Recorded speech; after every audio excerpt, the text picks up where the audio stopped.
درود فراوان خدمت شما عزیزان دل. بله، بعد از حدوداً 2 ماه اومدیم سمت بازار. خیلیاتون گفته بودید که از مغازه ها بیشتر ویدیو تهیه کن، جنس ها رو بیشتر ببینیم. قصدم اینه که امروز از این سمت بازار بریم به سمت کوچه مروی. همونطور که میبینید بازار همیشه شلوغه، هیچ فرقی نمیکنه چه روزی باشه چه ساعتی باشه. میشه گفت شلوغ ترین بازار ایران بازار بزرگ تهران.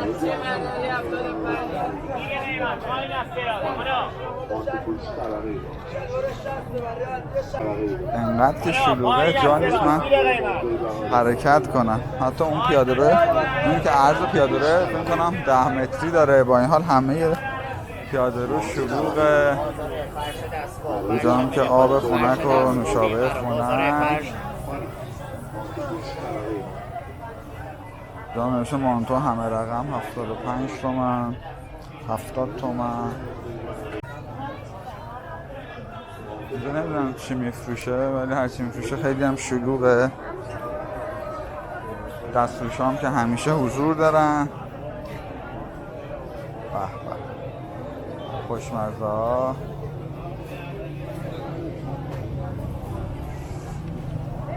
برگه آلو کیلوی 200 تومن، لواشک 90 تومن، ترک 120، مغز گردو 360، سنجد 150.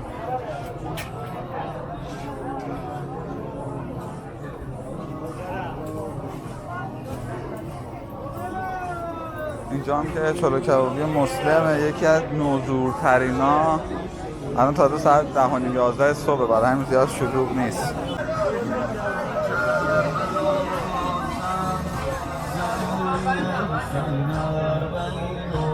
رسیدیم به سبز میدان، یکی از جای همیشه آشنا برای همه عزیزانی که بازار تهران تشریف آورد. میدونید زیر اینجا کامل بازار بزرگ طلا و جواهره. حالا همیشه بهتون گفتم به خاطر بعضی مسائل نمیشه واردش شد و فقط هم طلا فروشیه دیگه، یکی از بورسای اصلی طلا فروشیه. این برم که میره سمت خود بازار.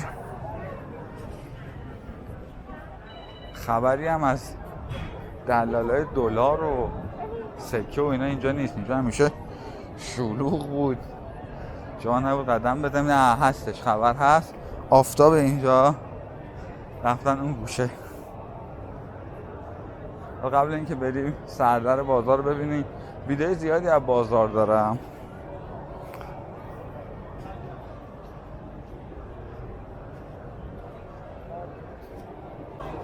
این ورودی بازار کفاشاست.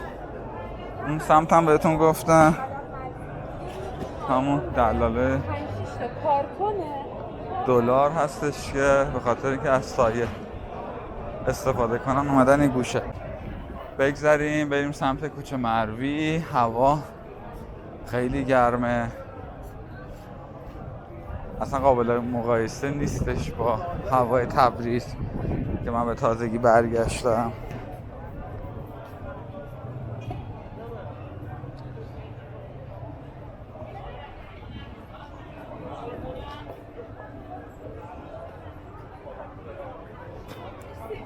اینجا یکی از قدیمی ترین محله های تهران، یعنی شکل‌گیری شهر تهران از این بازار بزرگ بوده از دوره صفویه. هیچ وقت هم مغازه‌های این اطراف که همیشه گذر کردیم با صبر و حوصله رد نشدیم. خیلی دوست دارم که شما عزیزانم ببینید. البته این حس حال بره بازار بزرگه که کلی تغییر کرده. از نظر معماری هم بخواید نگاه کنید، این همه سردرها رو به یه شکل در آوردن که حس حال سنتی بازار رو حفظ کنن.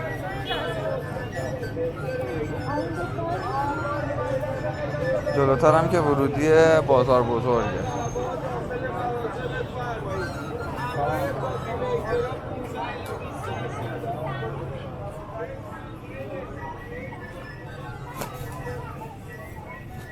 اینجا هم که انواع اقسام ظروف مسی رو میفروشن به شدت گرون شده. حالا دیگه همه چی که گرون شده ولی ظروف مسی هم خیلی گرون شده.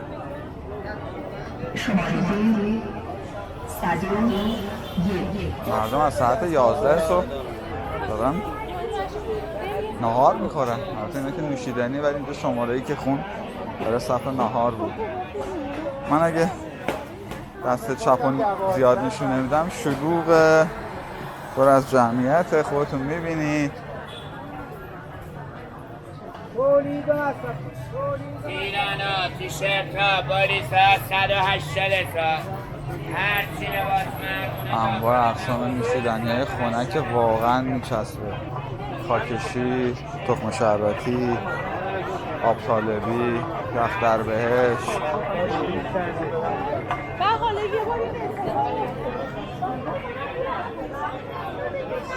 همه نوشیدنی خنک حس حال خوبی میده توی این گرما به آدم. دیدم که ورودی بازار زرگراست.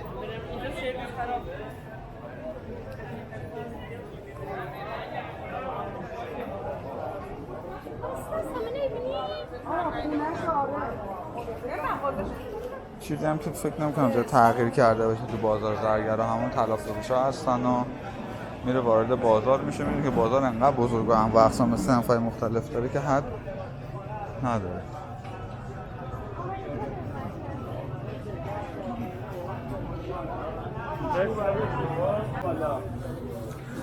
خیلی شلوغه.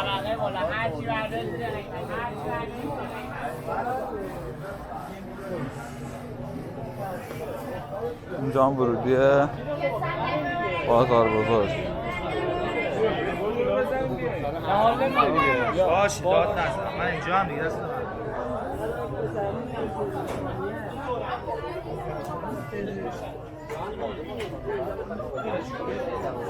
بله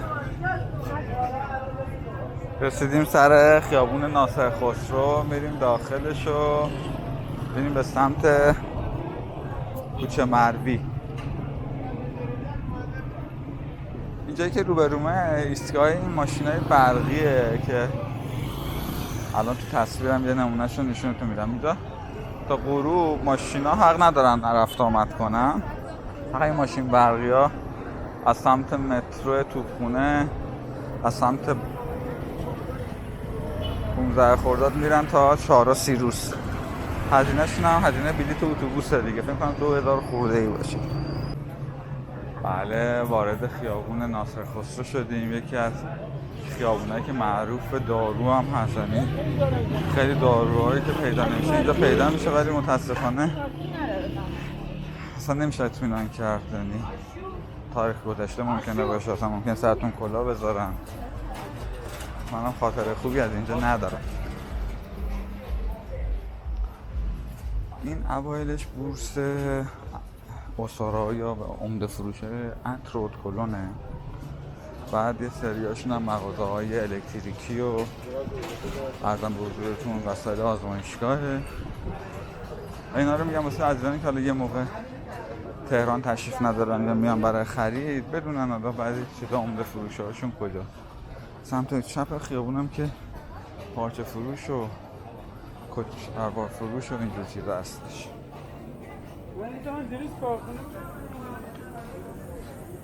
می‌بینید اینجا به نسبت داره آروم تره.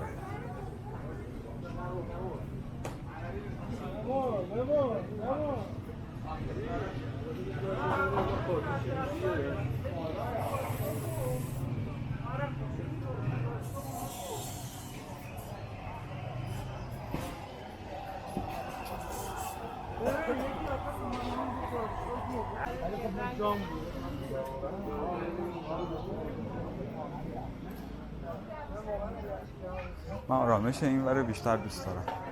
خبری از اون تعداد دست فروش نیست.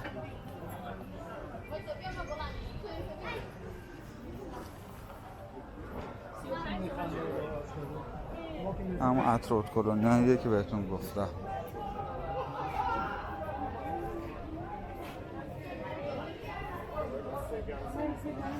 این کوچه مروی هم اصلا معروفه به عطر و ادکلون و اینجور چیزا. البته فلافلش هم معروفه الان. این فلافل لبنانیایی که داخلش از قدیم تا به الان هم همیشه جایگاه خودش رو داشته و حفظ کرده.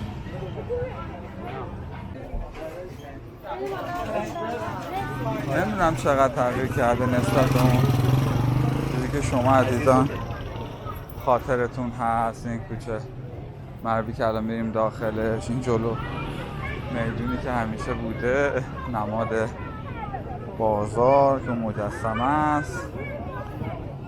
این فلافلی هم که فلافل مربی نمیشه اولین فلافل تهران، ولی من نمیدونم اینو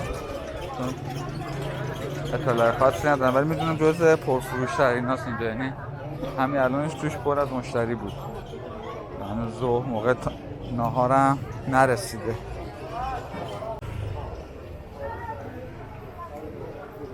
وارد کوچه مربی شدیم.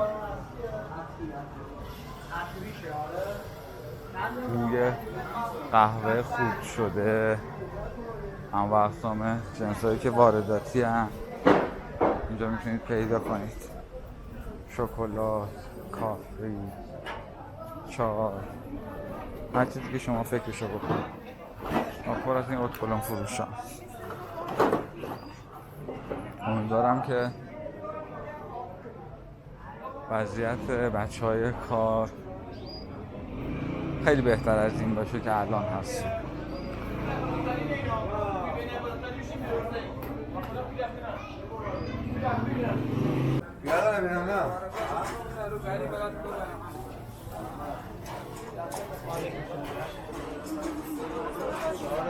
رسیدیم بازارچه مربی، یکی از بازارچه‌های قدیمی شهر تهرانه. امیدوارم از این ویدیو تا به این لحظه لذت برده باشید.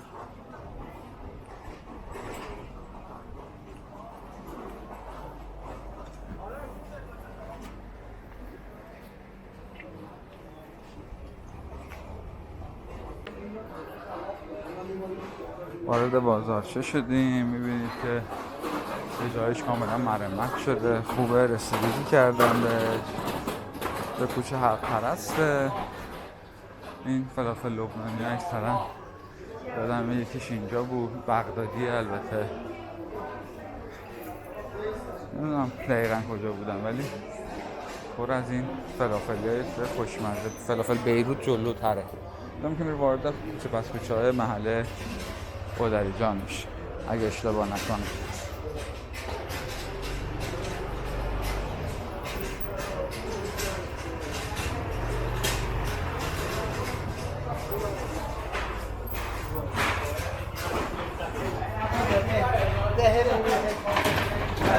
امیدوارم از این ویدیو لذت برده باشید. تا ویدیو بعدی پر انرژی. بدرود.